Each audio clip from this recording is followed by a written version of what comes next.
Mtazamaji wangu karibu, tuendelee tena na kipindi chetu. Tulikuwa tuna jadili, ni mwendelezo wa somo letu la habari za kanisa. Kanisa ni nini? Na ninaamini sasa mpaka sasa utakuwa kwenye nafasi ya kutenganisha jengo, kutenganisha kanisa, alafu katenganisha na jengo. Kwa hiyo tukaanza kujifunza, nilitoa tofauti ya hivi vitu viwili, lakini sasa tumejikita zaidi kwenye kusoma hapa. Tumefundisha vipengele kadhaa kuhusu kanisa. Nimeeleza kanisa ni nini, nimefundisha kanisa ni nini, kama kusanyiko la watu watakatifu ama kundi la watu watakatifu. Lakini hapo nikaelezea kanisa na jengo ni kitu gani, lakini nikaeleza sasa kama kanisa manake kuna namna ya kuchagua kanisa. Uwe na uwezo wa kujua ni vigezo gani unaweza kuvitumia ili kuchagua kanisa kama kundi ama kusanyiko la watu watakatifu. Bwana Yesu asifiwe sana. Lakini pia nikaeleza kwa ufupi namna ya kupata waongofu wapya.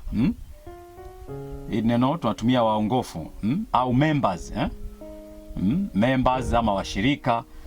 Nimeeleza hapa sababu kwamba tunawezeje kuwapata watu ambao wanaweza wakatumika ama wakaingia kuwa sehemu ya jumuiko fulani la watu wa Mungu. Bwana Yesu asifiwe sana. Kwa hiyo hapa kuna misingi, kuna kanuni za kuwapata watu, lakini hapa pia pana kanuni za kupata kanisa. Lakini tumeshajifunza kanisa ni kitu gani. Bwana Yesu asifiwe sana. Sasa nikasogea mbele kidogo, nikaelezea kama kanisa ni nini, namna ya kupata kanisa na waongofu. Basi nikawa nimefundisha namna mwanzo wa kanisa lilivyoanza. Kanisa lilianzaje? Mwanzo wa kanisa. Lakini pia nikaelezea mambo muhimu. Yako mambo muhimu na ya kweli kuhusu kanisa. Nimefundisha hicho kipengele. Na baada ya hapo sasa tunaingia kutathmini kwamba kanisa hili, tukumbuke mimi nilivyolichambua ni kwamba tulianza kutoka Agano la Kale.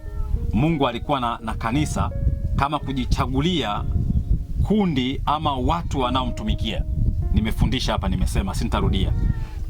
Lakini katika Agano Jipya nimeelezea sana kwamba mwanzo wa kanisa tunaliona kutoka kwenye kitabu cha Matendo ya Mitume. Hapa ndio tunaanza kuona mwanzo wa kusanyiko la kanisa ama kundi la watu wanaomwabudu Kristo hapa. Sasa kusudi langu leo lilikuwa ni kupima kanisa, yani kanisa la kwanza ama kanisa, nitumie neno hivyo kanisa la kwanza ama kanisa la mwanzo, hali yake ilikuweje? Alafu tupime vis-a-vis na kanisa la sasa. Hali ya kanisa la sasa ikoje? Bwana Yesu asifiwe sana. Kwa hiyo tutakuwa tunatembea kwenye kichwa cha somo hilo, na ningependa na wewe pia kama una jambo la kuchangia ama kuongeza, basi tunakukaribisha. Unaweza ukatupigia simu ama ukanipigia simu kwa 0784 662210, alafu ukaweka wazo lako ama ukarekodi ujumbe fulani ambao unaweza ukataka kunifikia. Basi namba hiyo ipo kwenye WhatsApp na Telegram, unaweza ukanipata. Lakini pia unaweza ukaniandikia kwa sanduku la posta 1024 Iringa, unaweza ukanipata. Sasa nataka kutafakari pamoja na wewe, sio peke yangu, kwamba misingi ya kanisa la kwanza hapa ndio misingi iliyoko hapa. Yaani kanisa hili kama leo Kristo angerudi hapa baada ya Pentekoste hapa, na kanisa lilivyo sasa hivi hapa, shughuli ingekuwaje? Basi twende pamoja tunavyo tafakari neno la Mungu. Mungu wetu, Baba yetu wa mbinguni, tunakushukuru. Asante Bwana kwa kuwa wewe ni mwema na mwaminifu. Tunakushukuru Bwana na kulitia jina lako. Tunapenda kujifunza neno lako, Mungu mwenye rehema. Roho yako Mtakatifu Bwana akatuhudumie, anihudumie mimi Mungu mwenye nguvu, ninayesimama kama chombo kutumika katika madhabahu yako Bwana, lakini yule mpokeaji Mungu mwenye rehema ambaye yuko tayari kulisikiza neno lako. Kwa utukufu wa jina lako Bwana na usimamizi wa Roho yako Mtakatifu tunakuomba upate kuwa pamoja nasi sasa na tutakapoenda kumaliza kipindi. Kwa utukufu wa jina lako naomba na kushukuru. Amina. Nilitangulia kusema sababu chache kwamba kanisa la kwanza lilikuwaje na kanisa la sasa hivi lilikuwaje. Yaani wewe mwenyewe unaweza ukakaa ukitafakari, unaweza ukajua pasipo mimi kuzungumza jambo lolote. Yaani wewe huko uliko tayari unaweza ukawa kwenye nafasi ya kujua kwamba kanisa la kwanza lilikuwaje na kanisa la sasa liko vipi. Nilianza na sababu kwamba kanisa la sasa halitambui kuwa Kristo ndiye kuhani wake mkuu. Yaani halimtambui Kristo. Sababu ya pili nikasema kanisa la sasa hivi limeshusha malengo yake. Limeshusha malengo yake. Na limejiingiza katika malengo na ustaarabu wa kidunia. Yani kuna mambo kanisa na hapa nitakuja kufundisha hata hii muziki.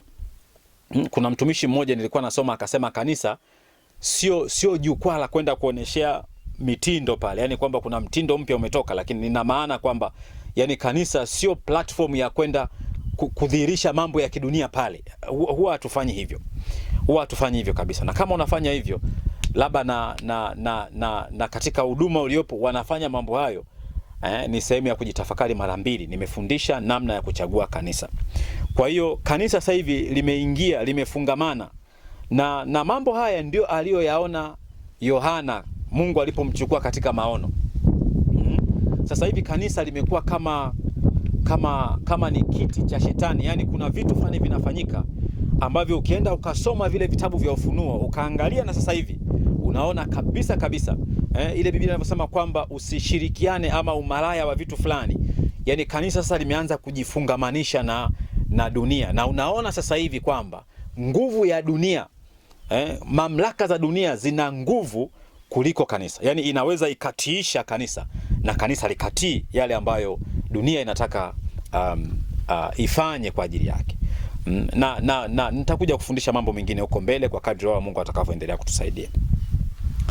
Lakini pia nikazungumza sababu ya tatu kwamba kanisa limeingia kutafuta utajiri. Na utajiri huko pande zote mbili. Wako washarika wanaotafuta utajiri kwa watumishi.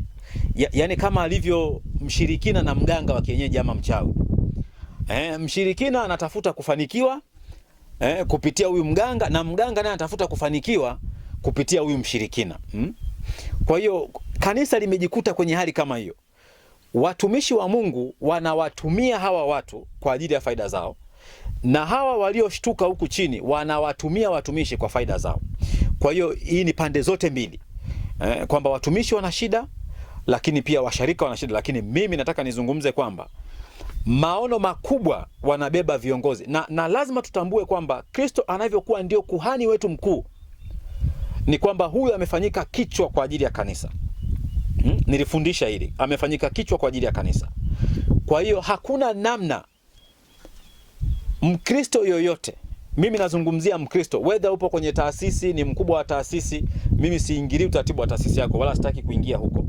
Lakini ninamaanisha kwamba kama Mungu anayewahudumia ni mmoja, kama Roho anayewahudumia ni mmoja, ni lazima Roho atakuwa wa utaratibu na hawezi akaenda kwa namna ya kuyumbisha watu.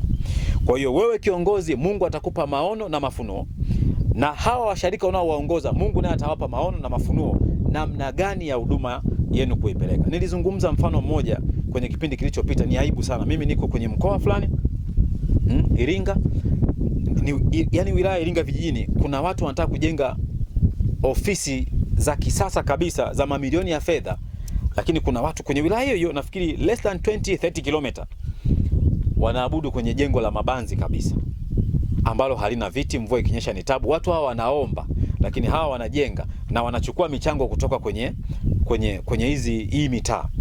Lakini pia unakuta kuna watu sehemu nyingine wanaomba kwamba tunataka nunue gari kwa ajili sio ya mkuu wa nini sijui kitengo gani.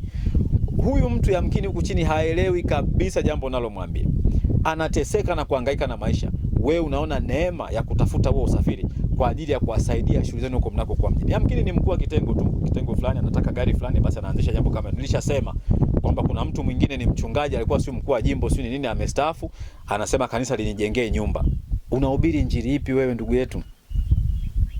Unahubiri injili ipi? Yaani ukuelewa kwamba kwa umri huo mpaka unaenda kustaafu na miaka 60 70 huna nyumba. Mwingine akasema mimi na staff nataka wanunulie gari. Ikiwa hawa wanafanya kwa upendo ni sahihi, lakini wewe usitumie fimbo ya taasisi ama fimbo ya Kristo kuwachapia hao wengine kwamba ni lazima wafanye, kwa sababu Mungu amekupa mamlaka ya kuambia, na unaona kwamba wao watatii kwa sababu hawakuogopi wewe, ila wanamwogopa yule ambaye unamtangaza kwao. Kwa hiyo sasa hivi kanisa limeingia kwenye utajiri. Nilifundisha siku moja, tulikuwa kule Morogoro.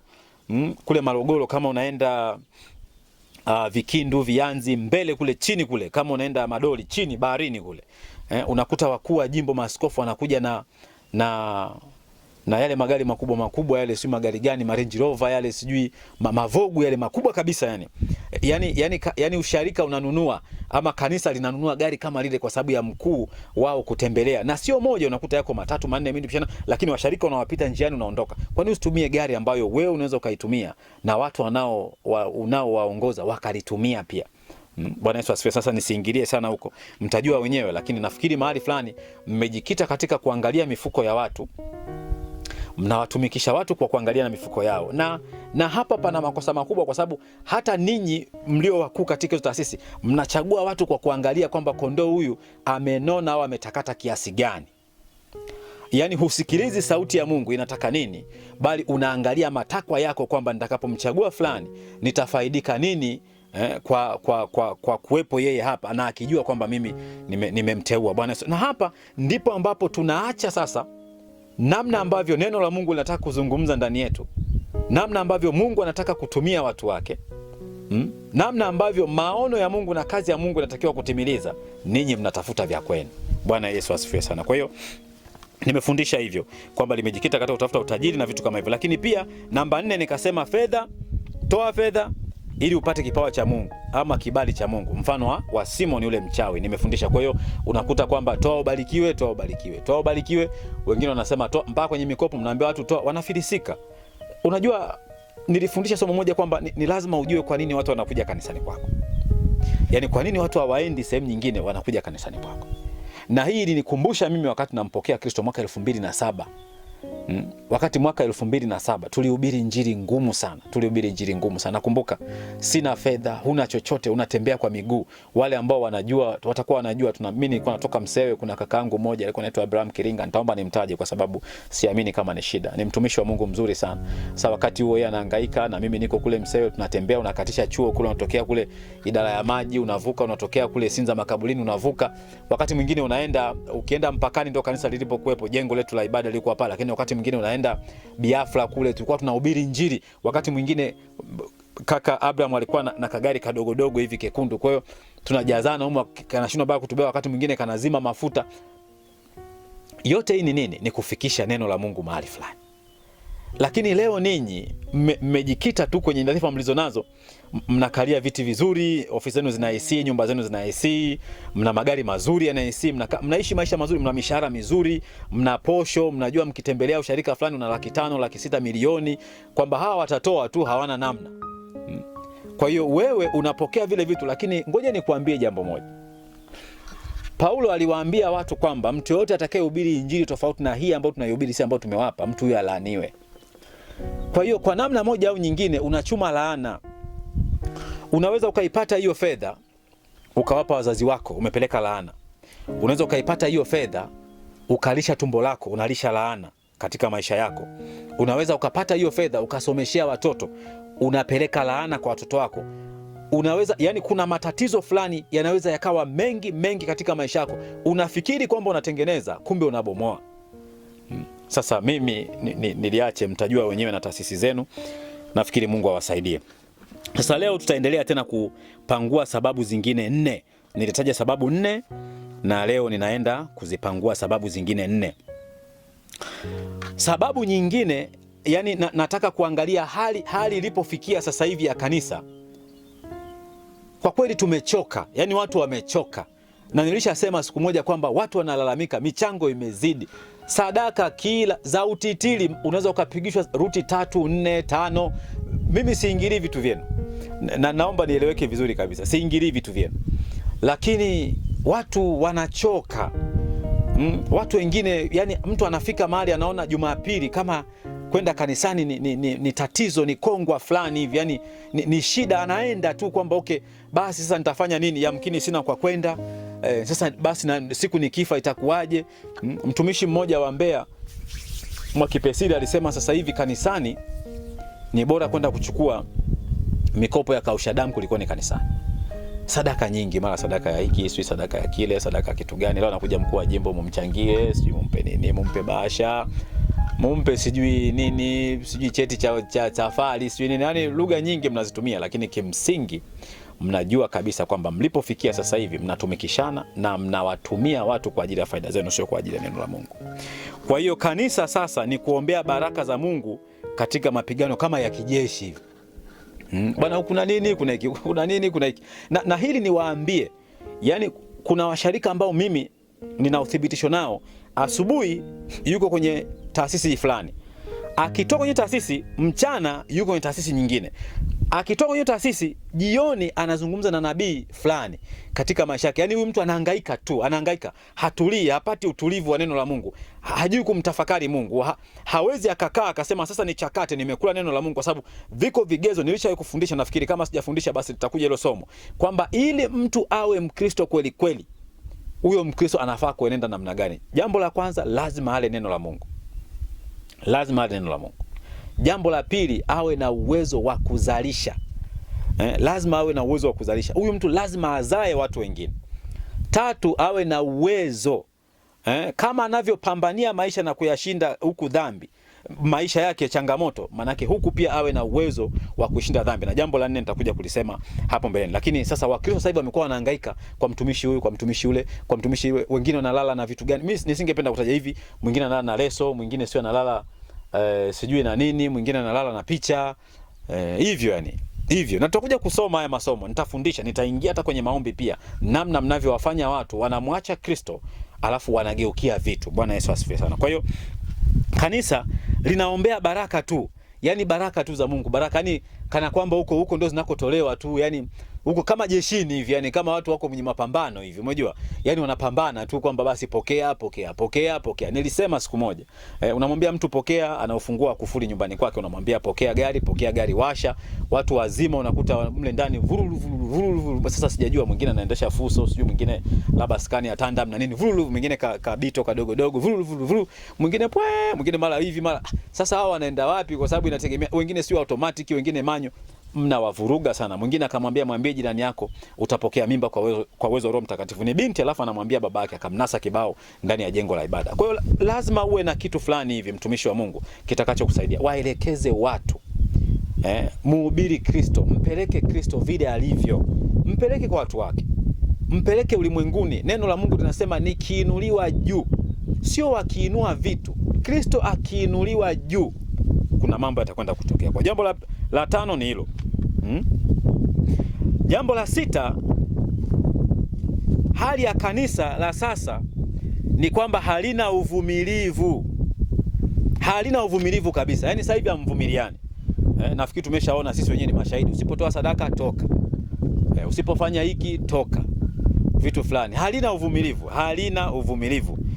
Lakini pia katika hilo, sababu ya nyingine labda niongeze pale, hii ilikuwa ni sababu ya 6. Lakini sababu ya 7 ni kwamba kanisa la sasa halina nguvu katika kuhubiri Injili.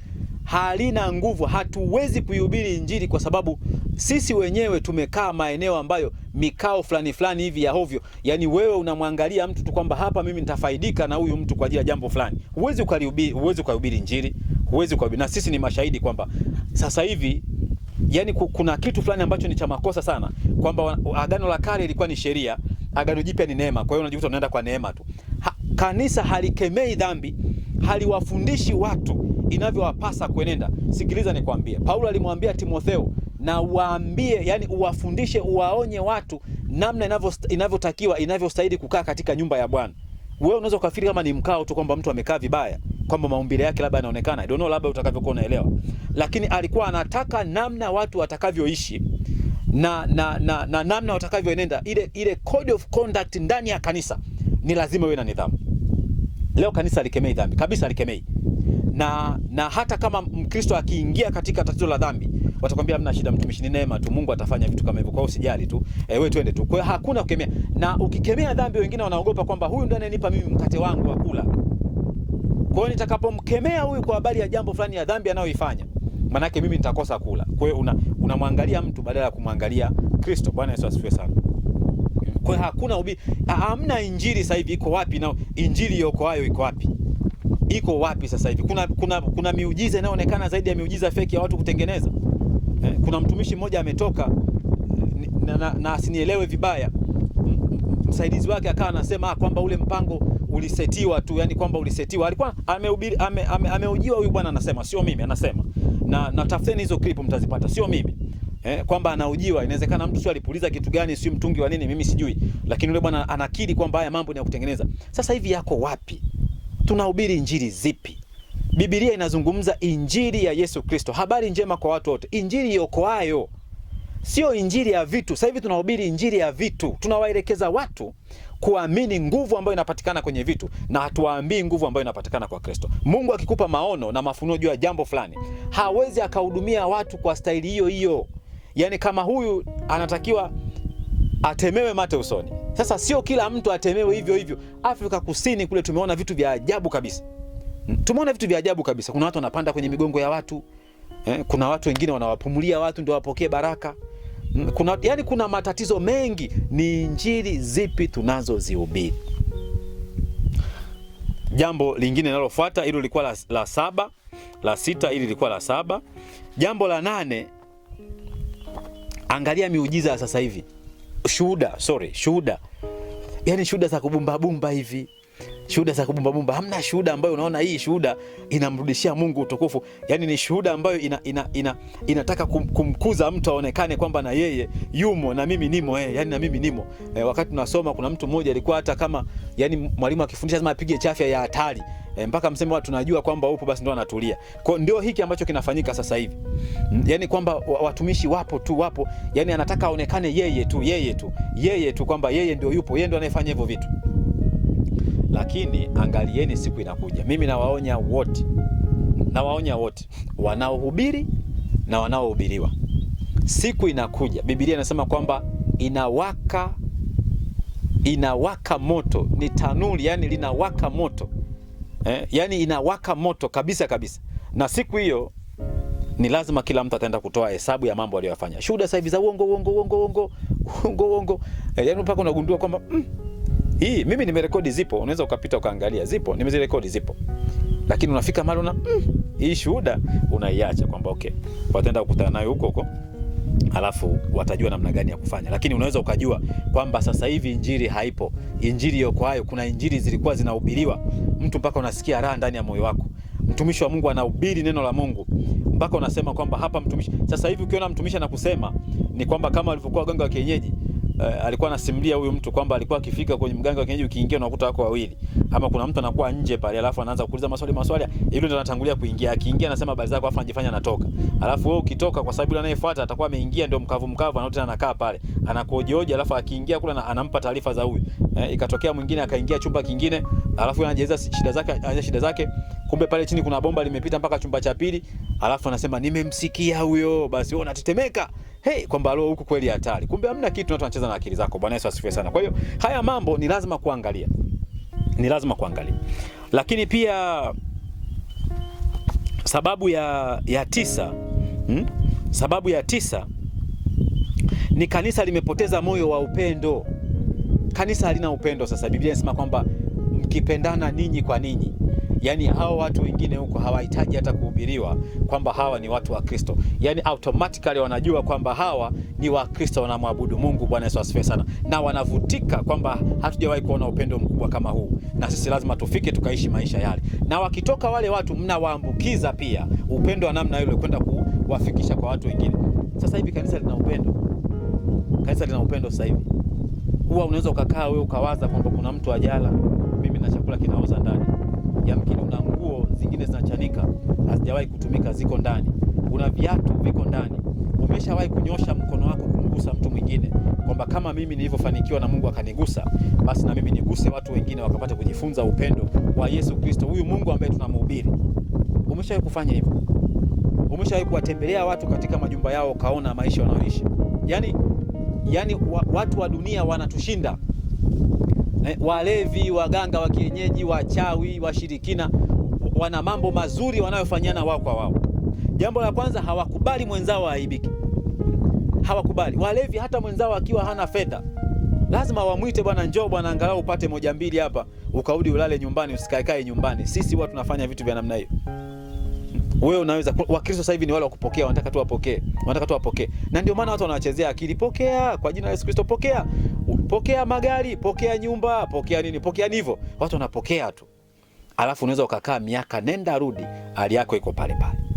Sasa hali ya sasa hivi ya kanisa ni mbaya. Kanisa halina upendo. Watu hawapendi kusaidiana. Ndani ya kanisa watu hawapendi kusaidiana. Kabisa. Watu hawapendi kufikiriana. Hakuna mtu anayemuhimiza mwenzake kwa ajili ya Kristo. Hata ukiamka tu asubuhi, mimi huwa naangalia. Wakati mwingine huwa naweza nikatuma message kwamba bwana leo ni jumuiya ama Jumapili ni ibada, tukutane kanisani. Lakini wangapi wanafanya kitu namna hiyo? Unawahimiza wangapi katika kumtafuta Kristo? Unakuwa kwenye maombi, unawashirikisha watu wangapi kwamba leo tuna kitu fulani tunataka kuomba sisi pamoja? Sasa huyo Mungu atatenda kazi katika mazingira gani? Huwapendi wenzio, husaidii wenzio, wewe ni mtu wa chuki, kulaumu, fitina, maneno, majungu, umbea. Kuna siasa kwenye makanisa ya sasa hivi kuliko hata hii siasa ya ulimwenguni. Na ni mbaya kabisa. Siasa ya kanisa ni mbaya kabisa. Mimi sijui kama katika kanisa lako ama katika taasisi yako jambo hili halipo. Basi kama halipo, Mungu atakuwa ametenda jambo fulani la maana na kubwa kabisa. Lakini sababu ya 10 ni kwamba watu wengi ambao Mungu amewaita, watu wale ambao Mungu amewaita, watu ambao Yehova amewaita, si wale ambao dunia inawahesabu kuwa wa maana. Na jambo hili linasikitisha sana. Mimi nimekuwa ninaangalia kwenye baadhi ya sharika huko tunakosali, hasa zile sharika kubwa. Inapofika kipindi cha uchaguzi, kwa mfano wa wazee wa kanisa, kumekuwa na purukushani kubwa sana. Watu wanafanya kampeni. Watu wanahangaika, wanashawishi watu. Watu wanawapa watu chochote ili wawachague. Yaani tunahubiri rushwa kwamba ni aibu katika taifa. Kuna watu wako kwenye majengo ya ibada, wao ndio wa kwanza kutoa rushwa. Ukisikia kwamba nafasi ya ukatibu ndio mama, wanajua huko wana sijui ndio kuna hela nyingi na nini. Watu wanauana huko, wanarogana kabisa. Haya mambo yako kwenye taasisi zetu za kidini, taasisi ambazo zinajiita za Kikristo, yapo. Sasa mimi pia nilitamani kabisa, na hapa ndipo ambapo tunaacha, yani tunasigina namna Biblia inavyotakiwa kujieleza yenyewe, alafu sisi tunafuata hisia zetu binafsi. Na tunapofanya hivyo tunapotosha, tunakinzana, tunazuia kazi ya Mungu kufanyika. Tunazuia kazi ya Roho Mtakatifu kufanyika. Kwa sababu sisi tunafikiri na kuamua kimwili, lakini kumbe Mungu analo kusudi na ana kazi katika watu fulani ambao sisi tunawaona hawa ni watu wasiokuwa na maana kabisa. Yaani sasa hivi kwenye mataasisi yetu, usipokuwa na ajira unaweza usipate cheo. Usipokuwa na fedha tajiri unaweza usipate cheo. Usipokuwa na elimu unaweza usipate cheo. Usipokuwa chawa unaweza usipate cheo. Chawa, kunguni, papasi, sijui nini huko. Yaani usipokuwa hivyo huwezi kupata cheo. Wakati mwingine usipokuwa mbea mtu wa fitina, majungu, hivi vitu vya namna hiyo, huwezi kupata cheo. Lakini kumbe Mungu wakati mwingine analo kusudi. Hebu angalia wale mitume wa Yesu. Kuna baadhi walikuwa watoza ushuru, kuna wengine walikuwa wavuvi, sijui wengine walikuwa wakulima wa kawaida kabisa, kuna wengine walikuwa wafanya biashara mle ndani. Lakini Kristo aliwakusanya wote kwa sababu alikuwa na kazi nao.